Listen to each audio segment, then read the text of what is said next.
हाथरस कांड के बाद हर तरफ चर्चा इस बाबा की हो रही है, लेकिन भोले बाबा के साथ हर वक्त साई की तरह रहने वाली ये महिला आखिर कौन है, जानते हैं आप?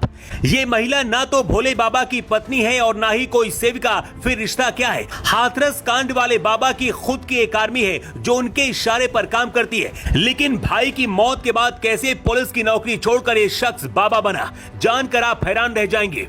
इस वक्त पूरे देश में बाबाओं की कमी नहीं है। इन बाबाओं में कुछ सही बाबा हैं तो कुछ फर्जी हैं जो सिर्फ अपने फायदे के लिए बाबा बन जाते हैं। हाथरस कांड वाले भोले बाबा को देखकर भी कोई नहीं कह सकता है कि कोई बाबा है। आंखों में काला चश्मा, सफेद कपड़े और गले में टाई, इंग्लिश स्टाइल, बिल्कुल अंग्रेजी स्टाइल लेकिन काम देसी। नारायण सरकार हरि और भोले बाबा के साथ बैठी इस महिला को हर कोई उनकी पत्नी अब तक समझ रहा था, लेकिन अब जो खुलासा हुआ है उसके बारे में जानकर आप भी अपना सिर पकड़ लेंगे। जिस बाबा के चरणों की धूल लेने के लिए भक्तों ने अपनी जिंदगी खत्म कर दी, वो बाबा इतना बड़ा कांडी निकलेगा, किसी ने सपने में भी नहीं सोचा था। अभी तक आपने भोले बाबा के जितने भी सत्संग देखे होंगे, वहाँ हमेशा ये महिला उनके बगल में बैठी होती है। इस महिला को भक्त माँ जी कहते हैं। हमको भी अभी तक यही लग रहा था कि महिला बाबा की पत्नी होंगी या फिर आश्रम की कोई सेविका होंगी जो उनके साथ हमेशा रहती हैं, लेकिन बाबा के साथ दिखने वाली ये महिला रिश्ते में उनकी मामी लगती हैं।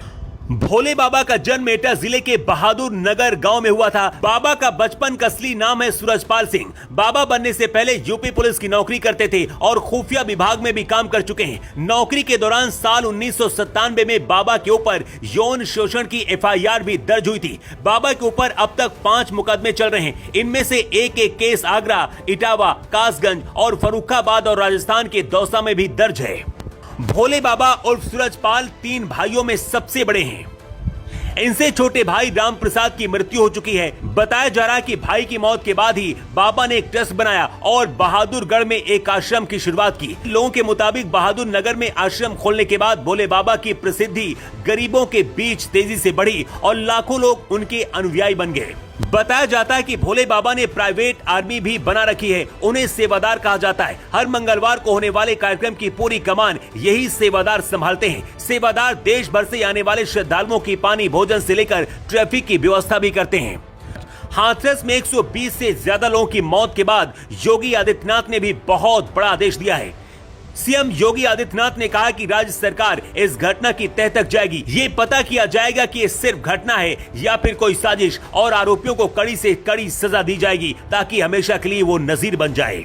अब सवाल ये भी है कि क्या किसी साजिश के तहत इतनी बड़ी घटना को अंजाम दिया गया? हाथरस के अस्पताल में लाशों के ढेर लगे हैं। पुलिस हर तह तक जाने की कोशिश में लगी है। वहीं जिस बाबा का सत्संग सुनने के लिए भीड़ आई थी, वो बाबा गायब है। भोले बाबा और सूरजपाल सिंह की नई नई कहानियां निकलकर सामने आ रही हैं, जिसमें से एक कहानी उनकी पत्नी को लेकर भी है, क्योंकि हर कोई उनके बगल में बैठी महिला को उनकी पत्नी समझ रहा था, लेकिन अब खुलासा हुआ है कि बाबा के साथ रहने वाली महिला उनकी रिश्ते में मामी है। सबसे बड़ा सवाल यह है कि आखिर इतना बड़ा हादसा होने के बाद भी बाबा ने संवेदना क्यों नहीं दिखाई? ना ही कोई बयान दिया और ना ही इस मामले पर कोई बात कही और अंडरग्राउंड हो गए, क्योंकि शायद बाबा को भी बात पता है कि उनके पाखंड का पर्दा हट गया और योगी की पुलिस अब उसे जेल तक लेकर जाएगी।